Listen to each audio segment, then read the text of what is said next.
Very good afternoon, everyone. Respected Chief Patron of IIMM Durgapur branch, Sri S.R. Das, our esteemed guest speaker, Mr. Manojit Chaudhary, distinguished participants present here, and all those joining us virtually.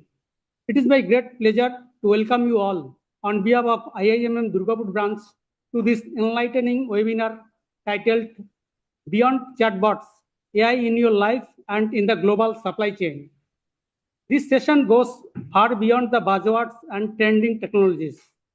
Today, we will explore how AI is not only transforming the way we communicate, but also reshaping how the world moves, connects, and delivers. May I now request Sri S.R. Das, Chief Patron of IIMM Durgapur branch, to kindly share a few words on this occasion. Thank you, Varmanji. Good afternoon, everybody. On behalf of Indian Institute of Materials Management, Durgapur branch, I extend a warm and cordial welcome to all participants, distinguished guests, and members joining us for today's webinar on Beyond Chatbots, AI in Your Life and in the Global Supply Chain. Artificial intelligence is no longer a concept confined to futuristic imagination. It is a living reality transforming the way industries operate, supply chains function, and decisions made. From automating simple tasks to predicting complex business outcomes, AI today stands as a true enabler of efficiency, innovation, and growth. We are indeed privileged to have among us Professor Manojit Chaudhary from MBZ University of AI, Abu Dhabi, UAE, a distinguished academician and thought leader in the field of artificial intelligence and computational linguistics. Professor Chaudhary has been at the forefront of research and innovation, contributing immensely to the understanding of how AI interacts with language, human behavior, and global systems. This afternoon, he will take us beyond chatbots, exploring the deeper dimensions of AI and its transformative role in shaping the global supply chain and our daily lives. So without further ado, let us warmly welcome Professor Manojit Chaudhary to deliver his address and enlighten us with his invaluable insights. Thank you. Thank you very much, sir. Thank you very much, sir, for your truly inspiring and encouraging words. To guide us through today's fascinating journey, IIMM Durgapur branch is honored to have with us today's distinguished guest speaker, Mr. Manojit Chaudhary, who truly understands the heartbeat of AI, not just in theory, but in real-world application across industry and everyday life. Mr. Manojit Chaudhary is a professor of natural language processing at Mohammed bin Zayed University of Artificial Intelligence, Abu Dhabi. Prior to this, he was a principal researcher at Microsoft Research India and a principal applied scientist at Microsoft Turing. He is also the general chair of Indian National Linguistics Olympiad and the founding co-chair of Asia Pacific Linguistics Olympiad. Professor Chaudhary's research interests lie in the intersection of natural language processing, social and cultural aspects of technology use, and ethics. He holds a BTech and PhD in Computer Science and Engineering from IIT Kharagpur. Please join me in welcoming Mr. Manojit Chaudhary. Over to you, sir. Please. Thank you. Thank you very much. Good afternoon, everybody. First of all, a very big thanks to IIMM for this invitation. I would have loved to be there in person to do this talk, but yeah, because of travel and other problems, we have to do this online. So what I'm going to cover today is broadly two things. One, all this AI hype, what can we think? How can we think about it? How much of this is reality? Where we are today, and how it works basically. Of course, I'm not going to get into technical details, but at least an understanding which will probably be useful for everybody. And then I will try to make some connection to your domain especially global supply chain and how AI can benefit there.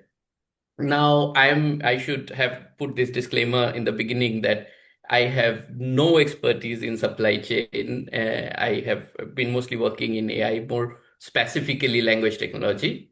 So, uh, bear with me, and when we go through that part, it will be more like, towards the end of the talk, we'll have time to discuss, and I would love to hear your thoughts and your questions at that time.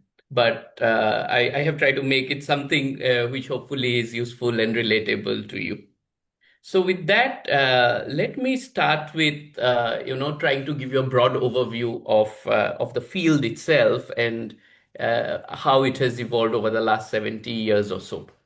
So one of the starting point of AI is considered this quote in 1948 by Alan Turing, who is often referred to as the father of artificial intelligence.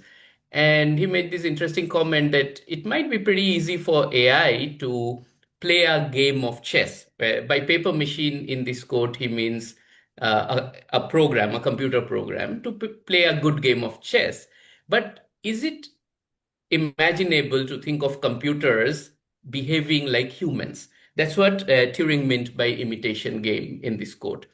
And quite surprisingly, in 2017, Bill Gates makes this quote.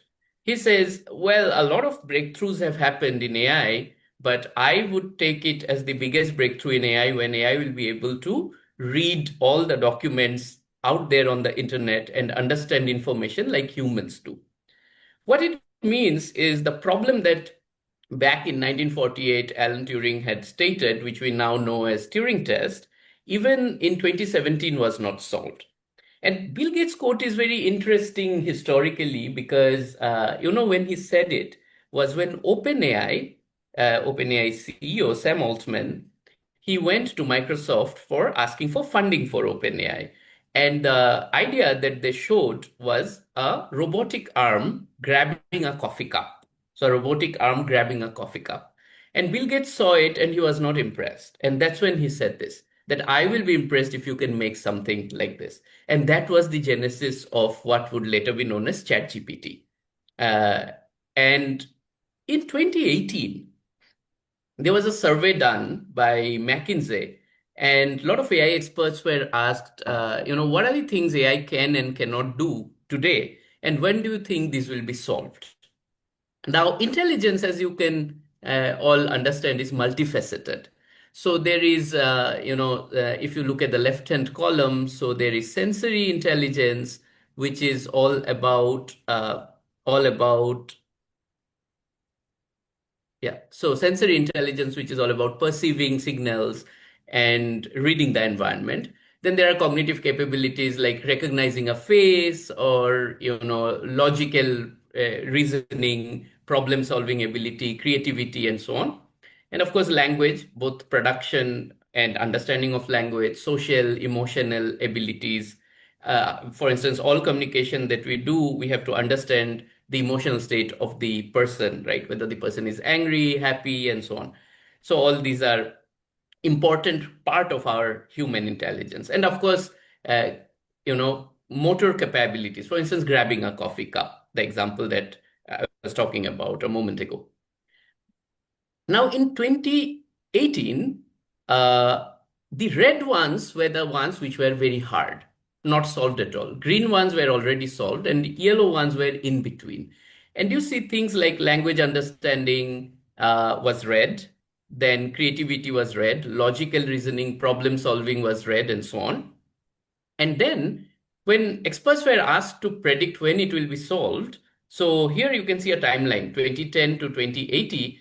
And for natural language understanding, experts said it will be solved around this time, which is like 2050 to 2060.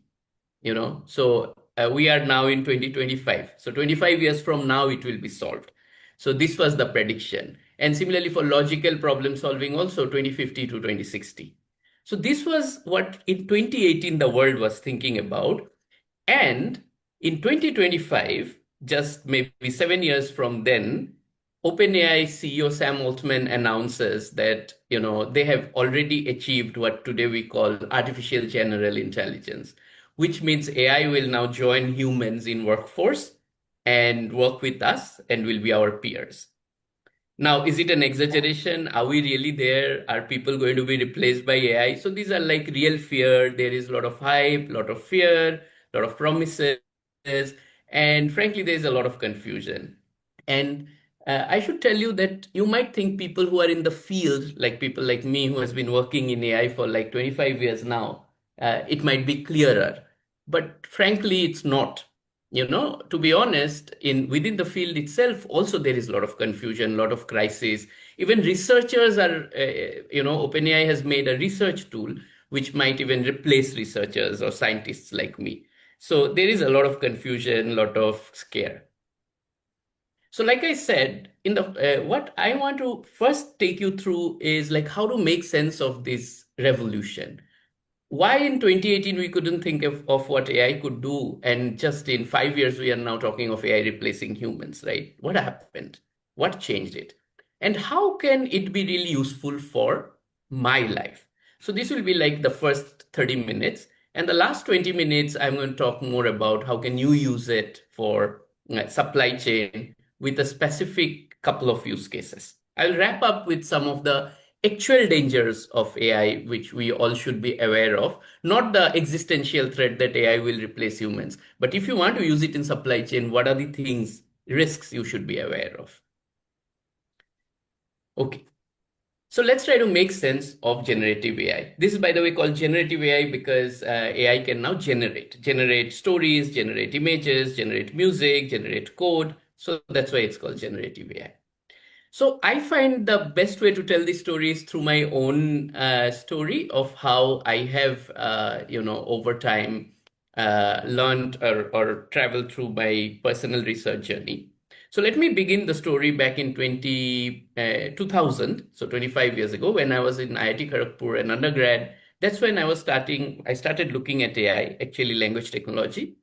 And at that time, we were trying to build a pronunciation model for Hindi.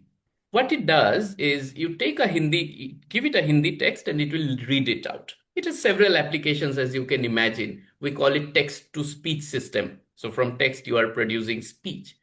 And today it's of course there you can produce speech which is indistinguishable from real speech. And in fact, not only you can produce speech, let's say I give it a document, it will not be able to read the document, it will read it in your voice. Even that is possible today. But in those days, even making this was so hard. Even getting the model to do the right pronunciation was hard. The typical example for Hindi was like if you give a word like this, uh, which ideally we pronounce it as bachpan, but if you see the writing style, there are us, right? So bachapana, four letters are written. The model would read it as bachapana instead of bachpan. And just to solve that problem, it took us quite some time, and we had to look at the data, write rules, and finally we could solve it. In fact, this was my first scientific paper that I wrote, and I was very happy about it at that time. It got me excited, and that's why I chose the field as research, as my future research field. But why this was a hard task at that time, that if you are writing such rules, for every task, every language, you need to write these rules. And this takes time. For instance, if now I were to build a pronunciation system for Bangla, if I were to build a pronunciation system for English, I have to write these separate rules. And some of the pronunciation, Hindi was easy, right? Bangla is more difficult. And English, you can imagine, is very, very difficult to write rules. Even we find it hard to pronounce new English words, right? Put is put, beauty is but. What's the pattern? So it doesn't work very well. It doesn't scale. And if you go to very complex problems like recognizing a face, what rule do you write? Does this person have 5 centimeter difference between the two eyes and things like that? I mean, what kind of rules would you write? So very hard problem. So the next era in the AI field was in what we call the classical machine learning time.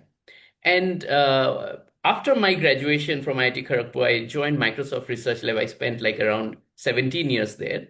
And it is around that time I was also working on language technology using classical machine learning. Now, what kind of, how classical machine learning differs from rule-based system is the same pronunciation problem, we would now solve it differently. Differently in the sense that we will just give it a, let's say, just give me 1 second.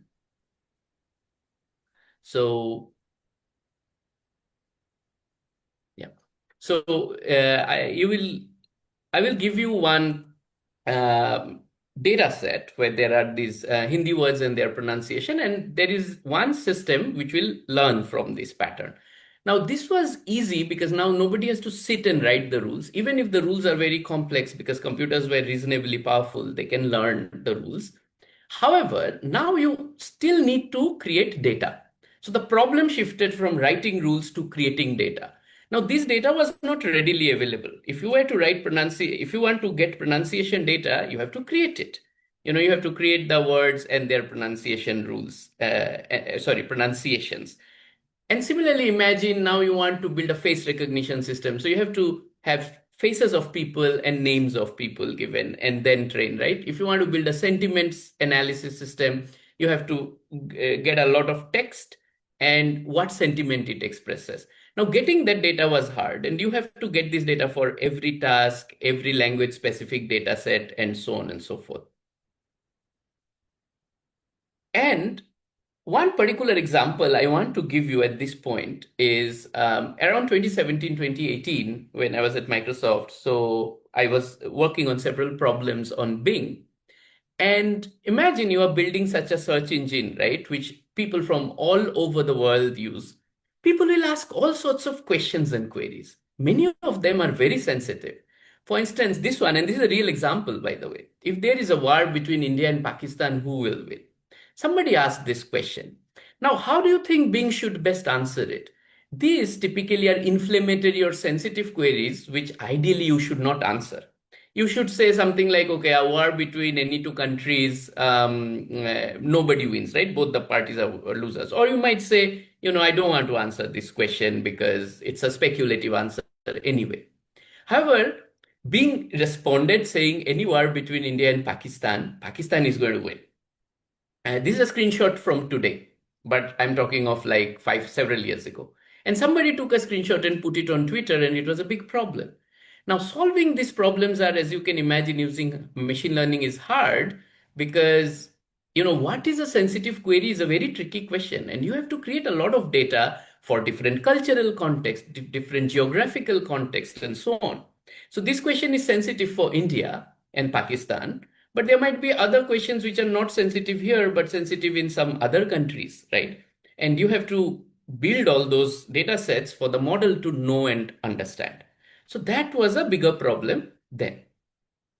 And then started the revolution. It was like around February 2022 when I joined this team called Project Turing within Microsoft, which was building large language models. So at that time, Microsoft and OpenAI did not have a direct pact. So Microsoft was building its own large language models, and we were using it for Bing. And I will tell you the same example. I was working on this specific problem of how to make these models work for these kind of sensitive queries. And when GPT-4 was shown to us, I think it was so GPT-4 was shown to us around August 2022. And when I just did this, right, I just wrote a prompt, is this query safe to answer by Bing? And gave the query and saw GPT-4's answers. GPT-4 answered almost as well as humans. This is a very, as I said already, very difficult question to answer. Even humans sometimes would not agree, but GPT-4 was as good as humans. So this was the, point of time when we thought that a real revolution is happening. Because what is happening with these models is now you no longer need to build any further new system. A single model, you just give it instruction, which we call the prompt, and it just solves it. It's like almost like humans, right? You just tell a human, okay, this is the task I need to be done. The human with their intelligence will do it. So this is why, of course, there are gaps, and I will tell you what those gaps or limitations are. But it is almost going towards a human level, or maybe according to Sam Altman's OpenAI statement, if you believe it, it has surpassed human intelligence. So when we talk of these models, we call them large language models. So the world mostly know them as ChatGPT, because ChatGPT is the most popular one out there, and it was one of the first one which became very popular. But there are many.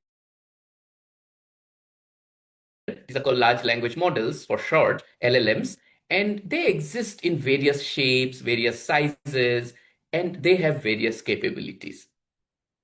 And the core of it, if you ask what caused this revolution, there were two main things. So one was this idea of a transformer network. It looks like a very complex circuit. And in 2017, some Google researchers casually talking over coffee came about this idea, build it, and it just worked. To make it work, of course, you don't need one such circuit, but you need a lot of these circuits put next to each other, transformer blocks, as we call it. So I know in electrical engineering also you have transformers, but these are different transformers, completely different transformers from there. And then you stack them.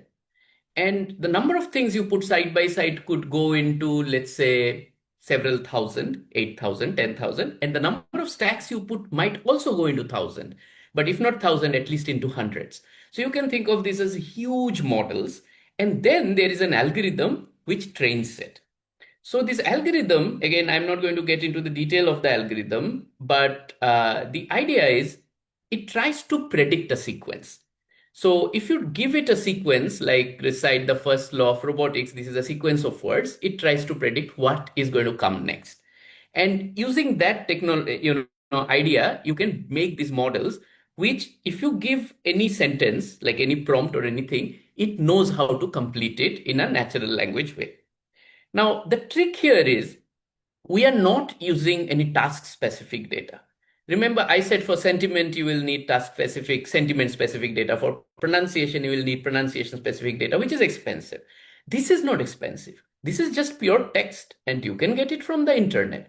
That was the second reason for the revolution. So people scraped internet for millions and millions of web pages and trained this model just on these web pages, and they became smart, as if like the way to think about it is a child. A child listens to a lot of things from around in the environment and just picks up language. Nobody has to tell the grammar rules to the child. Or nobody even tells the child, how to answer a particular question in a particular context. There's just naturally they pick up. They just imitate. So you are just trying to model the data or imitate. And these models become so powerful just because of that. Of course, there is also a lot of engineering behind it to train such big models, where also a lot of innovation was needed. Now, the same child, when go to school and when they have to answer real questions or go to a workplace and solve real tasks, they need special training. These special trainings are often domain specific. So in these models also, even though at this stage the model can do general stuff, they cannot do specialized things very well. So you do need some data to make them specially equipped. Now, this data is expensive. So this data typically comes in question answer pair. Like if this is the question, like write a story about Harry Potter studying AI, now how somebody will write this? What is the right answer? Or in your domain, you can think of, the question could be, what are the principles of quality control? And then there is a set of answer. So when you start training with this kind of data set, the model becomes more specialized for your domain. So this is a supervised training. So we call it supervised fine tuning, because you are giving it supervision on how to answer questions in a specific way. So this is the second step.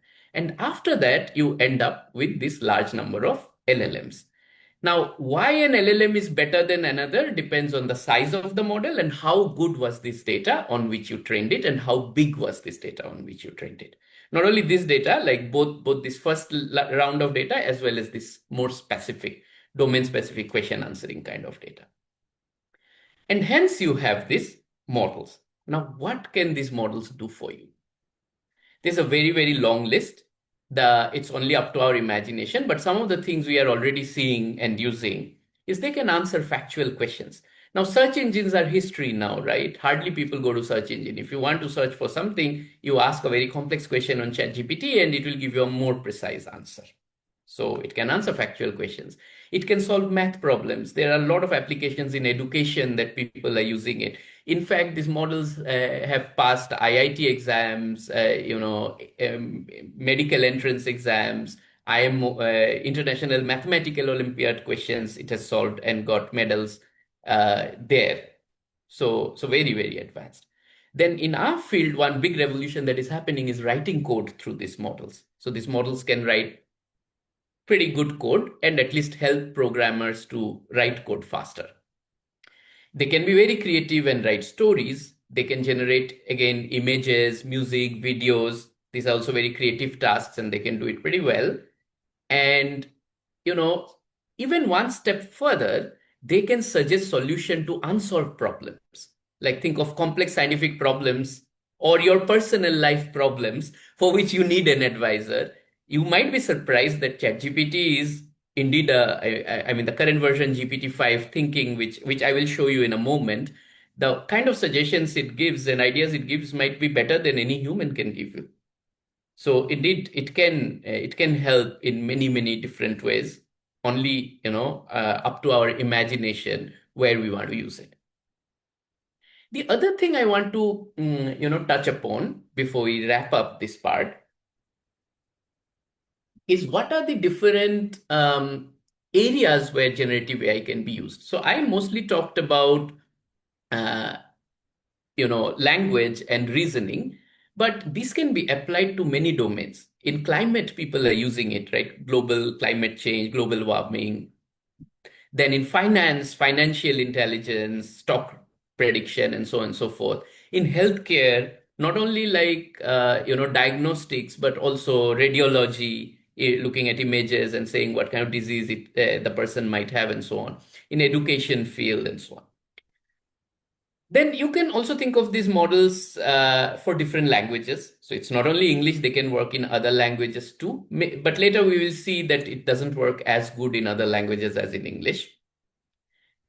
It can be modality specific. So I mostly have been talking about text, but it can also work for images, for music, for videos, and so on. And finally, it can also work for very specialized domain if you have data to train for. So some spatial domains people have made great progress with these models are, one is material structure prediction. I thought this might be of interest to you because of IIMM deals with material. Like what would be the next grade of steel, or what kind of structural changes can be made in steel which makes it more stronger or more flexible or more durable and so on. So you can predict and build new materials using these technology. Similarly, a very similar problem is predicting not inorganic material like steel, but biological or organic material like protein structures or enzyme structures and things like that.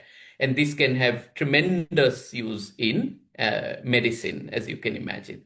And also it can predict other social and financial things like stock prediction I already mentioned about. So lot of very interesting applications are possible.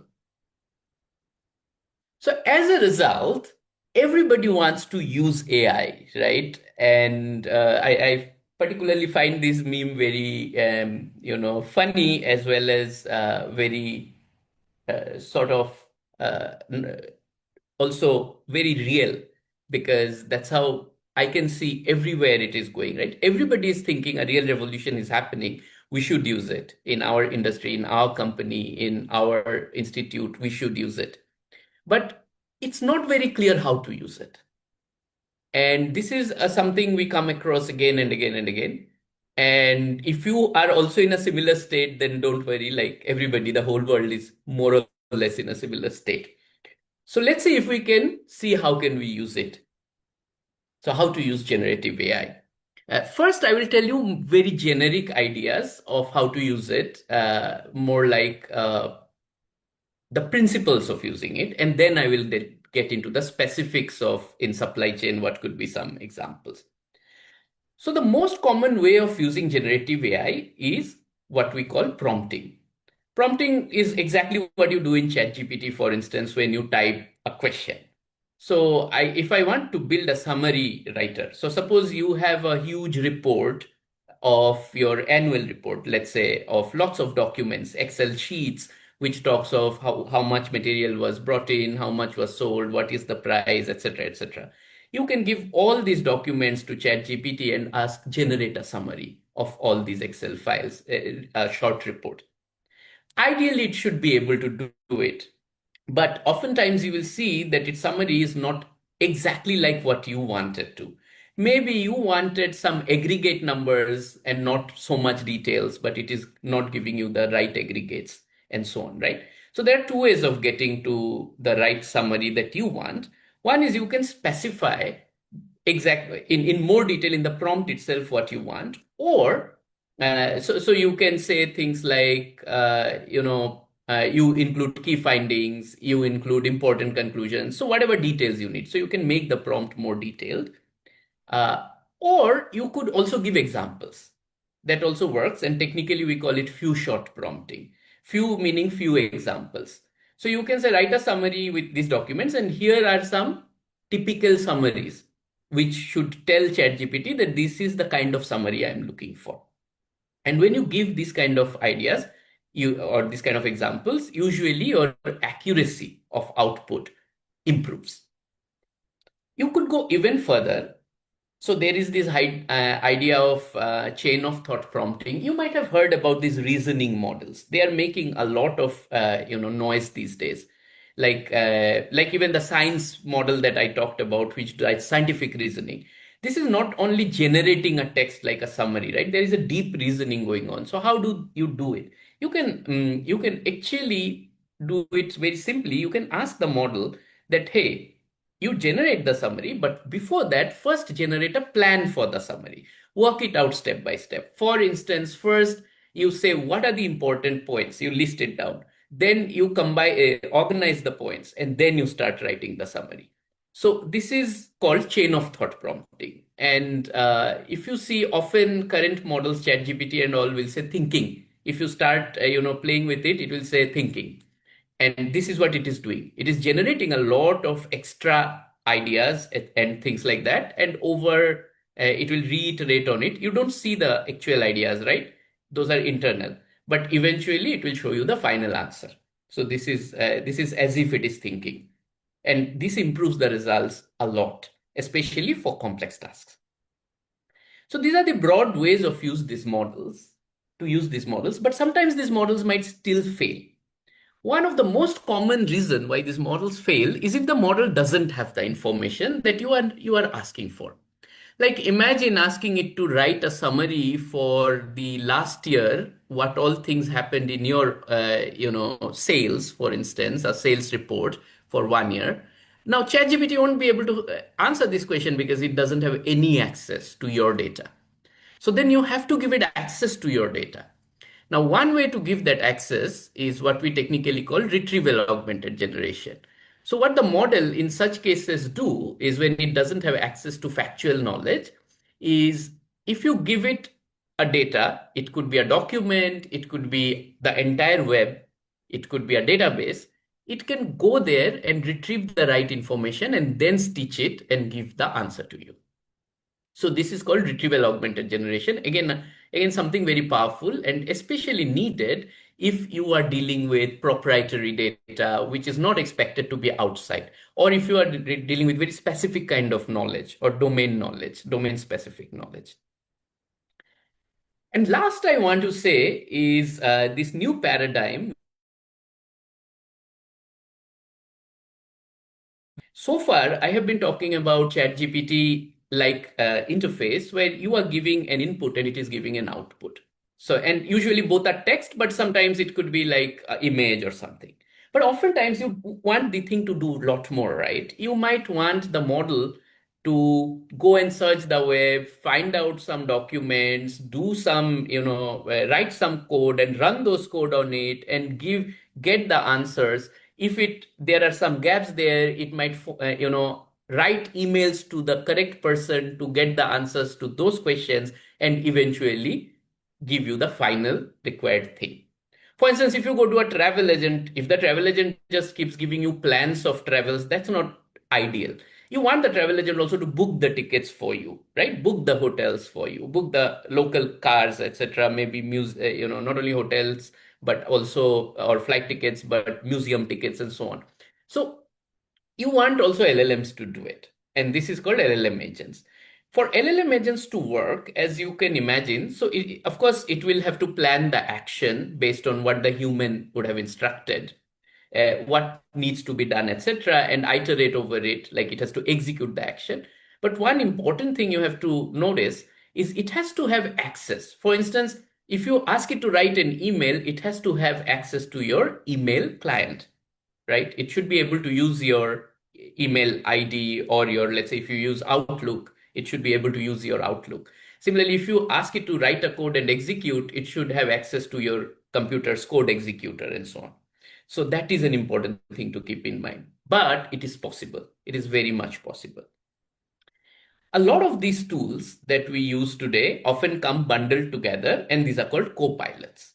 I don't know if, you have used any co-pilot or you regularly use co-pilots in your institute, but many organizations are onboarding into co-pilots. Microsoft has a lot of co-pilots, but other companies are also working on similar things, and you have lots of options. So these are like end-to-end system which provide you this kind of a platform on which you can use intelligence in many different ways and sort many tasks. So with that, let me move now to some specific case studies for supply chain management, in supply chain management. Again, as I said, the disclaimer, I have no idea about supply chain management. So this, of course, is an image that I retrieved from the web. So this was more like retrieval augmented generation. And it says like where AI can help is almost every aspect of supply chain management, for instance, demand precasting, predictive maintenance, inventory optimization, so on and so forth. You can read for yourself. I don't want to go through all of them. But for me, when I were asked to discuss supply chain management, how did what did I do? So let me tell you what did I do. I went to ChatGPT 5 thinking and asked it, okay, I have to give this talk. This is the requirement. Can you give me some ideas? And it started, see, like I told you, it thinks, right? The chain of thought method. So it says thoughts first 27 minutes. It came up with a lot of answers, etc. So whatever I'm going to tell you is all ChatGPT 5's answer, by the way. So if they're wrong, blame it on ChatGPT 5. But I'm more than happy to discuss, and I'm also curious how far it could predict like what you need or where it can be used. So what I asked it is, of course, there are a lot of things in supply chain management, AI can be used. So I thought, let's zoom into one specific area. So the area, when it mentioned a lot of different areas, the area I asked it to zoom into was procurement and vendor copilot. So a copilot, which will be an end-to-end system to help procurement and the vendor processes. So this is the idea it came up with. It said, okay, there will be 8 different users of this procurement and vendor copilot. And it will help these users in different ways. Let me quickly go through it. So first is procurement buyers, and they will run RFQs. The system will help run RFQs, compare quotes, help negotiate, and raise POs. Then there will be a category manager who will do category strategy, rate agreement, supplier development, all, again, this copilot can help. Finance and accountable, so they will help do three-way match. Sorry, I don't exactly know what is three-way match. Resolve invoice exceptions, pay vendors.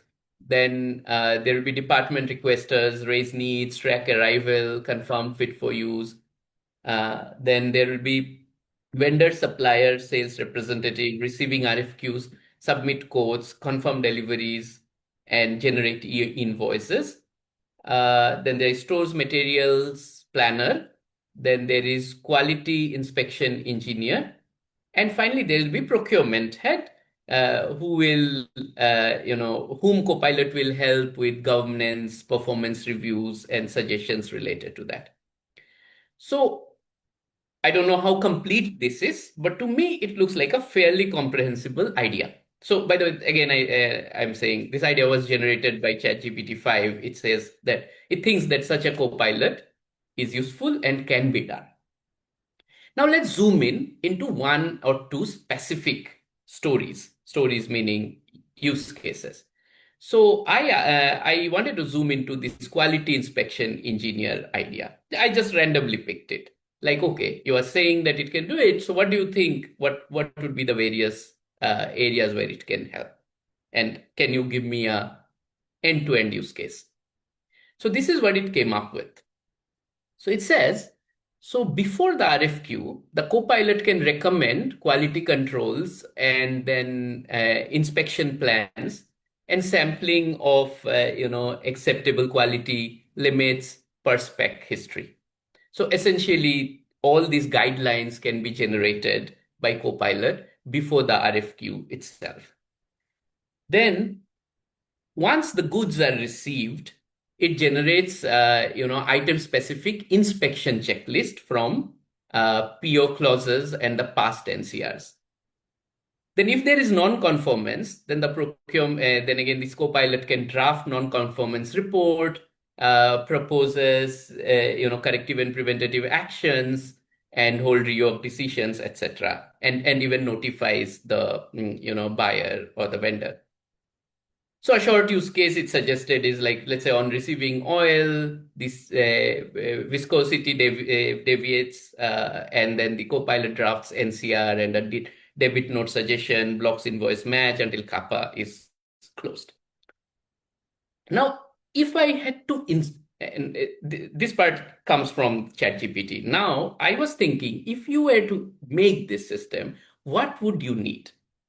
So note a few interesting things here. So first is to give you an inspection span. What the Copilot needs to know is domain knowledge. What kind of material should be checked for what kind of, quality, right? So that's what are the quality parameters? So that is domain knowledge. And this knowledge would be in academic material, in expert design rules, in a lot of manuals that you already have within your organization, let's say. So that's where the knowledge is, which the LLM should have access to, and LLM can learn from or reason over. Then if you think of the second point, right, generates item specific checklist and so on. So for that kind of thing, and past NCR, so it will need plant specific historical records of NCRs, POs, case histories. So if these are present, then it can very easily probably help again reason there. Third is if it has to notify the buyer automatically and do all these kinds of sending emails, generating notes and sending that directly, it has to have control over the entire end-to-end workflow. And this is what I was referring to earlier when I mentioned agentic framework, the LLM agent. It has to have access over the end-to-end framework. This is something harder to build. You will probably have to hire people. Giving it access to domain knowledge, plant specific history records is something probably internally you already have those organized and probably it's easy. But for this part, you have to probably work with a company which provides these kind of services. And finally, when you are talking of drafting, right? So drafting, let's say an NCR or drafting a receipt and things like that, you will need to tell the style and the format that your institute expects because you don't know. So you will have to give those examples. Those examples could go in prompt, like I already showed, or it could be even like stored somewhere and you can say that, okay, pull from this database to see what is the format requirement. However, what I'm trying to say is with this kind of information, if you provide to a good model like ChatGPT, these kind of use cases are very much possible. It can be really, really useful. Let me take the second example with procurement buyer. So for procurement buyer, here was the suggestion. So it said on any new, indent or replenishment need, it first lands in the Copilot inbox. So anybody wants to raise a need, the Copilot is informed. Then the Copilot, generates an RFQ specs, QC vendor and a vendor shortlist and a shoot cost. Then it collects and compares quotes. So after the quotes arrive, it by email, it automatically downloads the quotes. The codes will be in PDF format. So it looks at the PDF data. It parses and normalizes the PDF data because it's not a trivial task, right? It's like reading a document, like you need image processing ability. Then it can build a comparison sheet between different codes. And then it can flag exceptions, like a particular vendor did not meet that, or a particular quote did not meet this particular rule, and so on. So it can already flag exceptions. So this is already a long way, right? But it can help even further. It can help you negotiate. It can auto-generate negotiation briefs. For instance, it can say, based on the history of, previous buys and what were the prices, what's the ongoing market price, etc. It can help you negotiate with specific vendors, and it can tell you negotiation strategies. And finally, it can draft the award memo and so on. Now here also, if you see the specifics, I'll skip the use case. If you see the specifics, so domain knowledge and specific histories are required when it generates RFQ pack, vendor shortlist and so on, like previously. I already mentioned it needs to do image processing. So it has to have multimodal abilities and so on. But most interestingly, it also can go beyond and be more creative. It can have business intelligence. It can provide you, creative ideas to negotiate, which you might not have thought about in first place. And that's because it has access to, much more data. I mean, of course, your data, like your plant's data, but it also knows how negotiation happens in the past in around the world, and not only in, your industry, but around different industries and so on and so forth. And all this intelligence is, sort of compressed in the model itself, and it can use it to guide you better. Again, all this is possible and looks quite promising. Now, if you wanted to build it, like I said, what would be your, ask of a company from your plant, your side?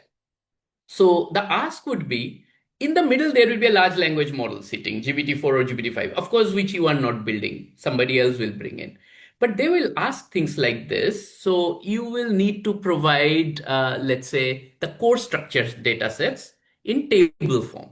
So you might need to provide vendor list, price history, contract history, more the merrier, right? More data you can provide, the better. Then you will also have a lot of unstructured and semi-structured data, which might be provided for reasoning using this retrieval augmented generation idea that I said. So this could be your tax compliance data sets, your tax compliance guidelines, your certifications, your award justification notes in the past, and the model can actually learn from them, previous receipts and so on. So they are not in a very digitized table format, but still these models can use this information, and these are very useful. Policy documents, handwritten rules are very important because policies also evolve, and you can write specific guidelines or rules only for the copilot also, or a specific aspect of the copilot, because somewhere it fails. So you can say, hey, this is probably a better way to handle this.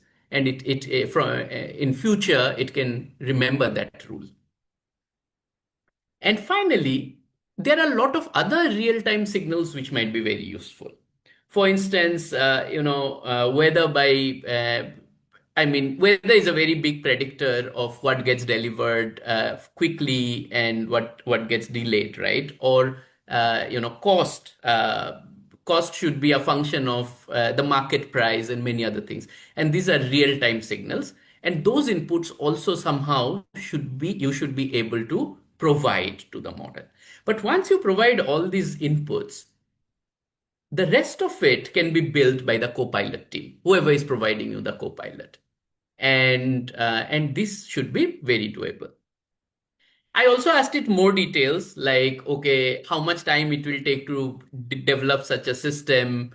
And it gave me like detailed timeline. It even generated code snippet and all. I'm not getting into those things here, but just I'm showing this to show, give you a sense of how powerful it is. It's almost building the copilot for you already. But I won't recommend that, like don't go with thinking that ChatGPT can build the copilot. But people can build the copilot using ChatGPT for sure. Experts can build it. So my last 5 minutes, I want to spend on, okay, so all good. It can do a lot of things. So am I still useful? If it can raise RFQs, it can, do inspection, it can generate all sorts of notes, send it to vendor, it can negotiate. What am I going to do? So that's an interesting question, right? So it's important to understand that these models are not fail-safe. They can fail in very strange ways. Just today or yesterday, it came out, and this particular thing somebody posted on LinkedIn. So Microsoft Excel Copilot was asked to do this addition, 1 plus 2 plus 3. So the formula was sum the numbers above, and the answer it gave was 15. Now, if you had asked, used Excel formula, like A1, sum of A1 colon A3, it would have not given 15, it would have given 6, the right answer.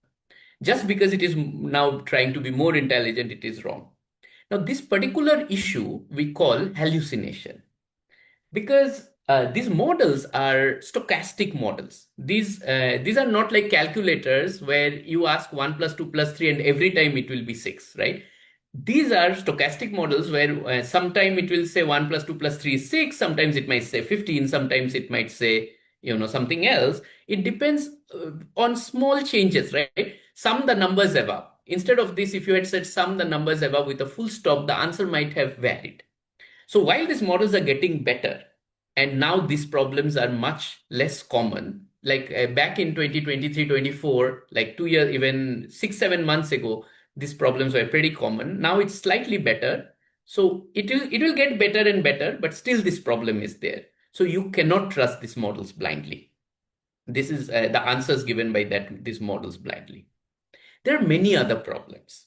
So this particular problem I mentioned, this is like hallucination. It's called hallucination or incorrect output.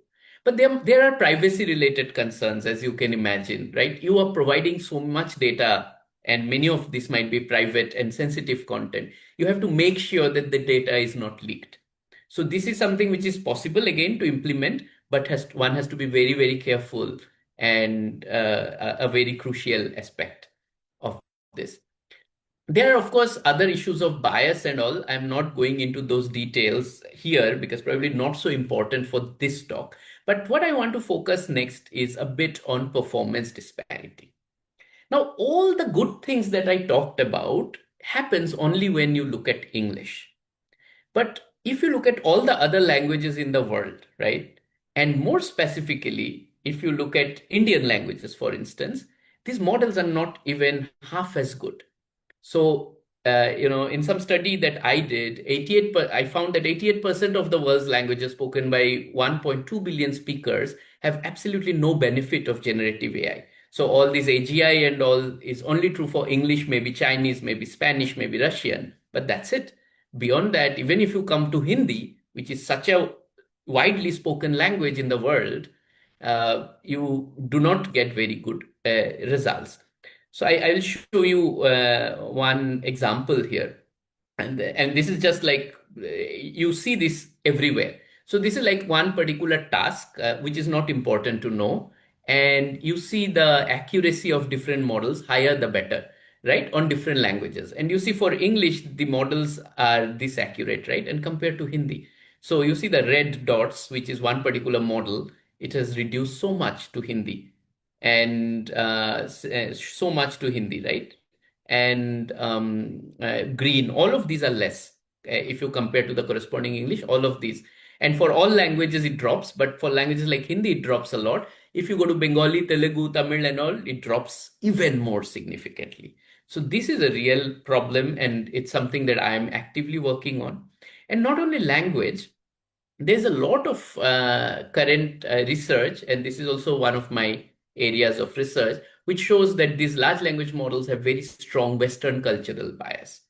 So while you might say that all our transactions happen in English, so we really don't care about this thing, but still you have to care about culture.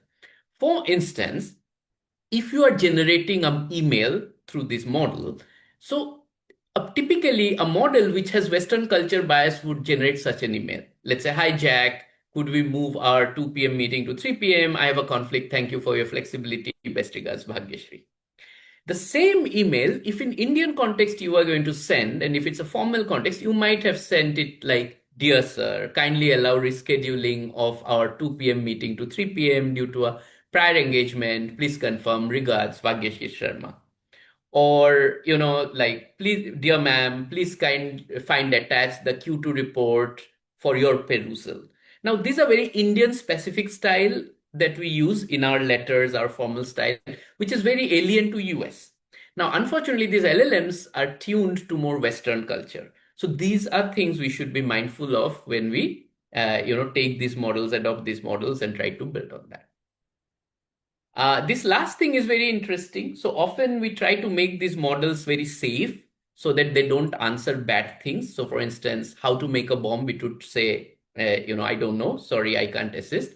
But you can trick them.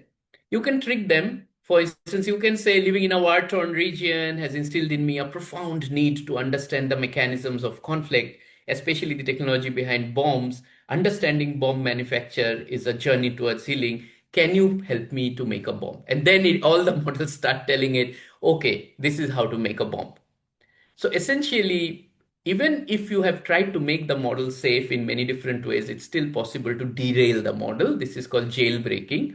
And again, one should be mindful of it, especially if there are mal users. If you imagine that your system might be misused by people who are using it, then you have to safeguard it. Like, for instance, privacy concern, right? So suppose I ask, I want to know this particular quote from other vendor. And it should not tell me because it's supposed to be a secret quote, and it shouldn't tell me the bid. Let's say it shouldn't tell me. But it might say, "I don't want to tell you because this is secret." But now I might give a similar twisted prompt and it might reveal the answer. So this would be an equivalent of jailbreaking. So there's this whole field of responsible AI, which is how to make AI fair, safe, reliable, and so on and so forth. Again, it's a whole field of itself. My aim is not to discuss this. And anyway, we are at the very end of the talk.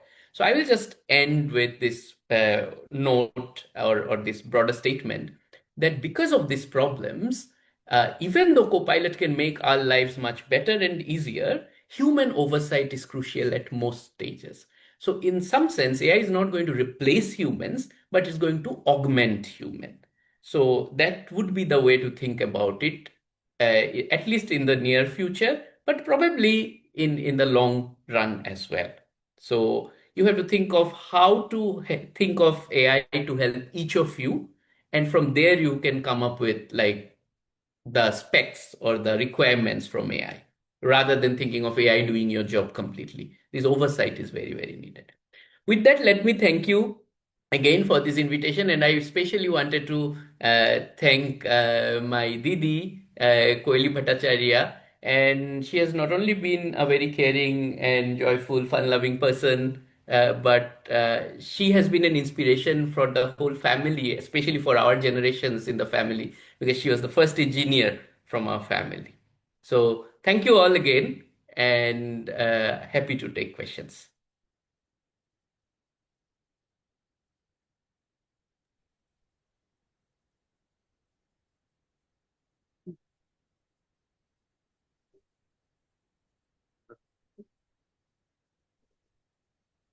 Thank you so much, Mr. Chaudhary, for the truly eye-opening session. It has been both insightful and inspiring. The floor is now open for discussion. Please feel free to ask any question you may have.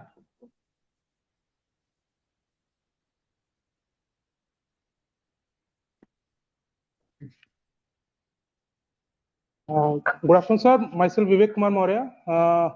I have seen your one Facebook page, Facebook photo where you are telling that how we are all in the middle of this part, how to use AI in our life. Otherwise, we'll go behind the time with the time.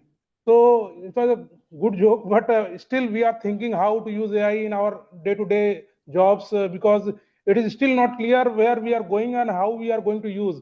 We are using our SAP-based ERP system, and a lot of things are there in the lot of data is there. But how to read that data, how to utilize that data, that is very complex, cumbersome thing. Which I don't still understand how we can utilize that. So whether any company or any organization is there which can interpret the data of the SAP from our system, and we can analyze the data as required, predicting the procurement actions and how inventory management can be handled.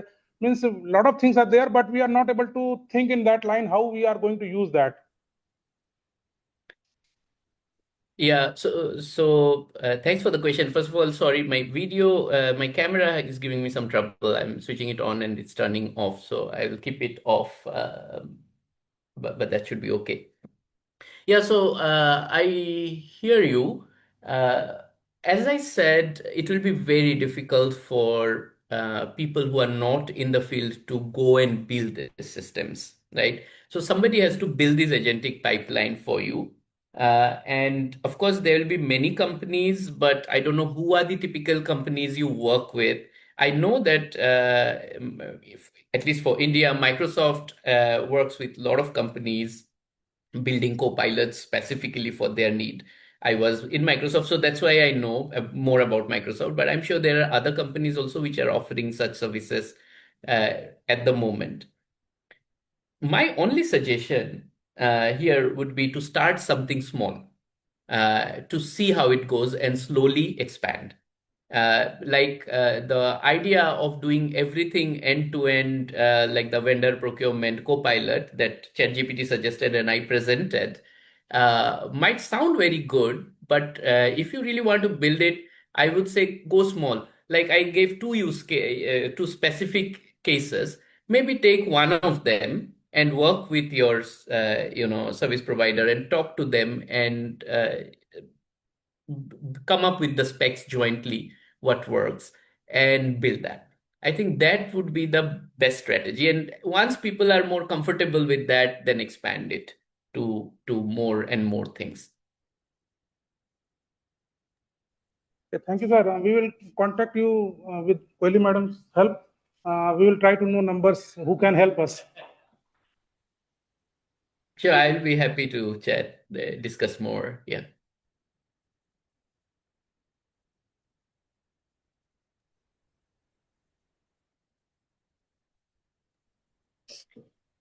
Good evening once again to everyone present here. As we conclude this highly engaging and thought-provoking session, it is my pleasant duty to extend the heartfelt vote of thanks on behalf of the Indian Institutes of Materials Management, Durgapur branch. First and foremost, our deepest gratitude to Professor Manjit Chaudhary for sharing his profound insights and vision. Sir, your address has truly expanded our understanding of artificial intelligence, showing us how it is revolutionizing industries, reshaping supply networks, and influencing every aspect of modern life. We are deeply inspired by your thoughts and thankful for the clarity and depth you brought to this complex project.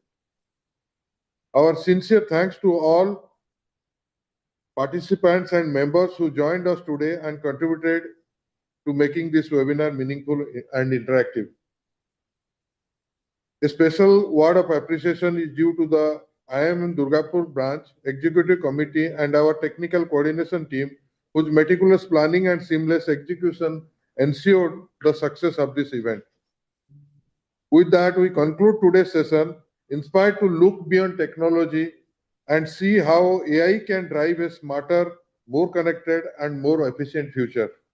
Thank you all, and we look forward to your presence in our upcoming programs also. Thank you very much. Thank you.